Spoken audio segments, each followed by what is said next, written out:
Entonces, lo que escuchaban cuando llegamos aquí, la música así, era la música de Sun Ra. Era un álbum que se llama Space is the Place, el espacio es el lugar, y es una experiencia en afrofuturismo que tiene mucho que ver con la fantasía del viaje al espacio. Y lo puse no por casualidad, sino porque creo que realmente nos da un poco una idea de lo que pasa en ese momento en el discurso sobre el espacio y directamente sobre la fantasía espacial.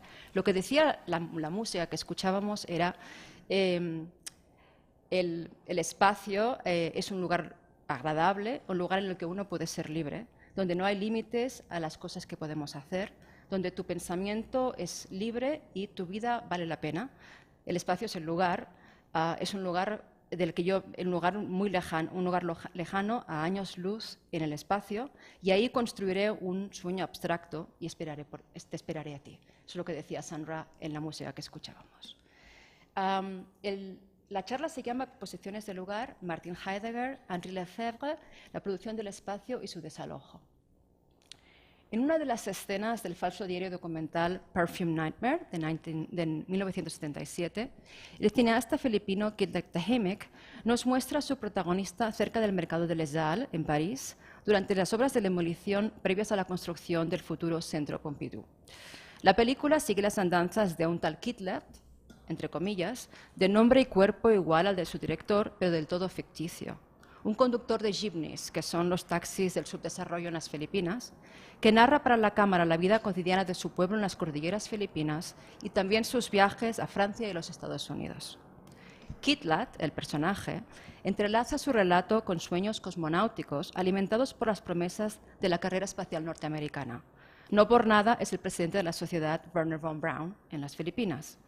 Al igual que para Sun Ra, músico experimental, prodigioso, filósofo cósmico y pionero del afrofuturismo, con el que abrimos esta charla, en Perfume Nightmare la mitología espacial actúa como una heterotopía política y una crítica a los límites del presente. En la escena que nos ocupa, Kidlat practica su francés y está hablando con mujeres que están en el mercado de Les Halles, y está hablando con ellas frente a las ruinas de un antiguo edificio parisino que está siendo demolido para convertirse en supermarché. En el tránsito de Kidlat desde las Filipinas hasta París y más tarde a los Estados Unidos, donde según dice él, todo es aún más súper, los fantasmas del progreso económico revelan su complicidad con la conquista del espacio y los sueños de Kidlat, al son de la voz de Neil Armstrong, comienzan a resquebrajarse. Es entonces cuando atisbamos, en un segundo plano, y entre los escombros del inmueble, el espacio vacío de una intersección cónica perfecta. Today, everybody gets cheap synthetic eggs from that supermarket. We are the last merchants of the Four Seasons. I looked at the supermarket and I was frightened. I told Lola my mother carved a horse to remember my father. Ah, Kidlat, your mother is wise to know a simple tribute is more powerful than the giant monuments of our civilization. La película de Tahimik nunca es mencionada como documentación de la obra de Mata Clark, y en cierto modo no lo es. La yuxtaposición, casual o no, responde a una lógica compositiva que propone la convivencia de espacios y tiempos diversos en una única situación de lugar. Tahimik captura no ya la obra de Mata Clark, sino la tensión entre dos modalidades de experiencia espacial que se entrecruzan, la política de la producción del espacio y su más radical desalojo. La cámara artesanal de Tahimik desvela la historia y la narrativa oculta tras fabricaciones y ruinas, la colonización del espacio y sus posibles imaginarios, la complicidad del arte como institución con la especulación inmobiliaria. Mata Clark, por su parte, descubre la antirruina oculta en el interior de esta narrativa e interviene en ella para descoser sus suturas. La distorsión de las dimensiones temporales y volumétricas de la película de Tahimik funciona como una anamorfosis, en tanto introduce un desajuste dimensional que parece poner en cuestión los términos de su narración anticapitalista y anticolonialista. La torsión geométrica de Conical Intersect ejerce violencia sobre su entorno porque se presenta como un gesto originario que interrumpe cualquier orden representativo que trata de contenerlo. La materialidad del hierro y el cemento tanto como la presencia negativa de su ausencia, captura intensidades y latencias, pero nunca sentidos o significados. A nivel formal, el vacío actúa como una depuración y una sustracción, casi militante, que reduce al mínimo la estructura o el soporte de la situación. A la propuesta de Tajimic, descolonizar la producción del espacio a fuerza de yuxtaposiciones y montajes de diferencia, desigualdad, Mata Clark inserta una desocupación que actúa como catalizador de lo posible. En contraste con Heidegger, y gracias a su sintonía con la especificidad de su momento histórico, Lefebvre se muestra preparado para los acontecimientos de la primavera del 68. En este contexto no pueden olvidarse sus vínculos, para entonces ya truncados, con el situacionismo. La aprehensión crítica de lo cotidiano como ideología contiene ya los mecanismos que permiten reconvertirla en plano de posibilidad y materia del acontecer, forzando lo que llama Lefebvre el alumbramiento de su contenido positivo. Cierro la cita. El acontecer se presenta así como el contenido positivo de una cotidianidad convertida en experiencia concreta, más allá de lo ideológico. Y cito de nuevo a Lefebvre, la crítica de la vida cotidiana estudia la naturaleza humana como experiencia concreta. El encuentro entre ser humano y mundo es también un recorrido desde lo oculto a lo manifiesto, una expresión del vínculo necesario entre arte y filosofía. El compromiso de ambos filósofos por construir puentes entre arte y pensamiento insiste en la centralidad del tránsito en sus reformulaciones. Un momento, disculpen. Una vez la contingencia e historicidad de las estructuras estéticas y filosóficas queda definitivamente expuesta, y eso ya sucede con Nietzsche, tanto la filosofía como el arte contemporáneo acusan una predilección por lo procesual, por el acontecer en su singularidad. La preocupación por la obra de arte como acontecimiento corre paralela al interés por la emergencia de lo nuevo y está a su vez íntimamente conectada al alejamiento de la representación y del discurso.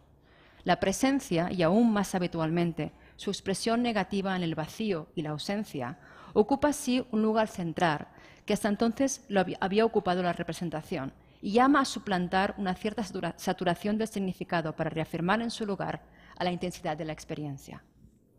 La poesis arrebata definitivamente el protagonismo a la mimesis. Lo mismo sucede a nivel lingüístico. Tanto el lenguaje como la representación son vistos no ya como procesos de mediación, sino como culpables del alejamiento del ser y de la experiencia. En su lugar, la obra de arte se erige como expresión tautológica de su propia presencia o determinación, como materia recalcitrante y resistente. Si bien es cierto que Heidegger llega precisamente a la tautología que parece incomodar a Lefebvre, lo hace insistiendo en el contenido temporal de la obra de arte, en la contemporaneidad y la unidad de su acontecer.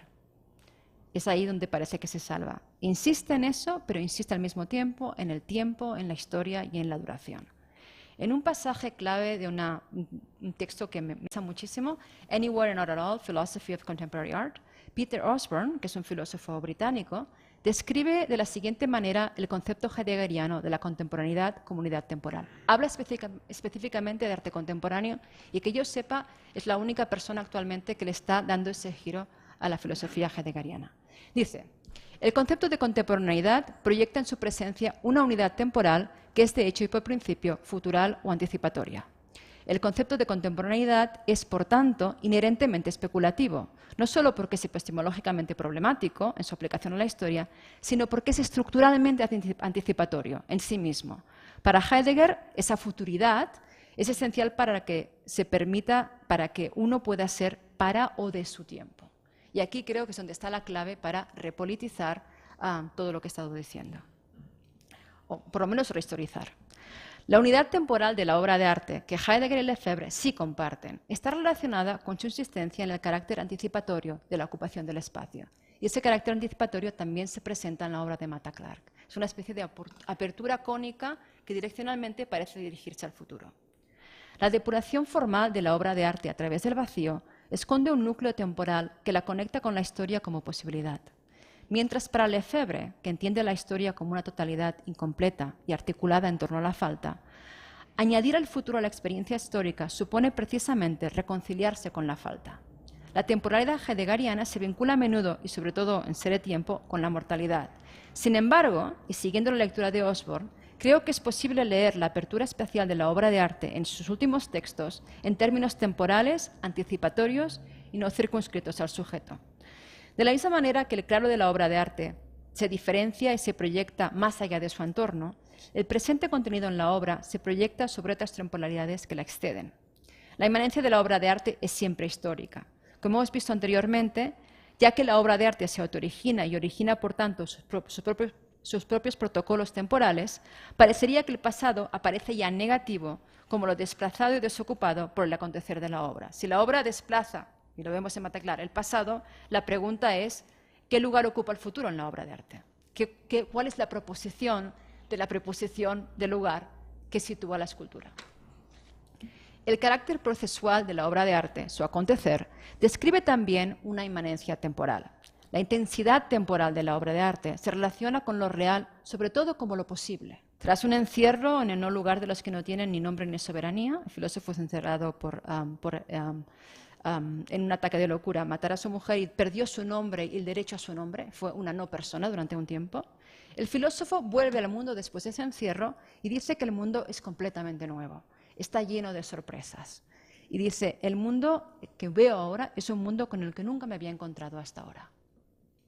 En las notas incompletas que componen su propuesta filosófica para una filosofía del encuentro, que de alguna manera desactiva su filosofía anterior y que va más allá de la interpelación, Althusser vincula en una larga genealogía a la filosofía del pensamiento del vacío y al vacío a su vez con el encuentro como su tecnología de producción.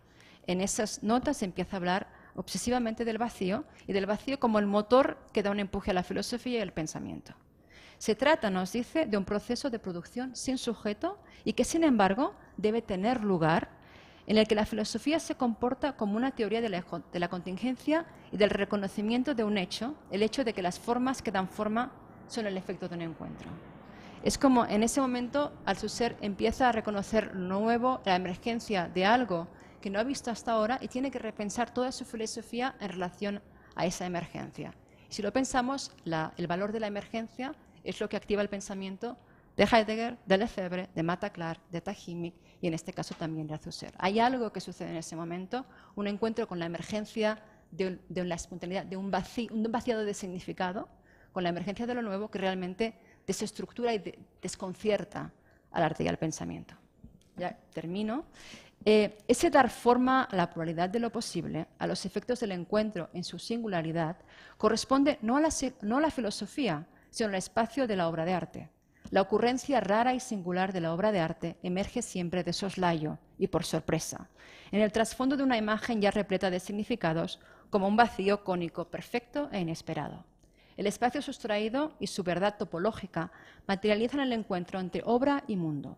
A su vez, la cámara de Tajimic, en su tránsito por los espacios de producción, las desocupaciones de Mataclar, se encuentran brevemente en la contingencia como lugar de posibilidad. Su encuentro da forma al tiempo en el espacio, a través de una forma sustraída y revelada en el espacio, suspendida y resguardada en la imagen cinematográfica y orientada hacia una heterotopía futura donde suena algo así como la voz de Sandra cantando en algún lugar lejano, a años luz, en el espacio.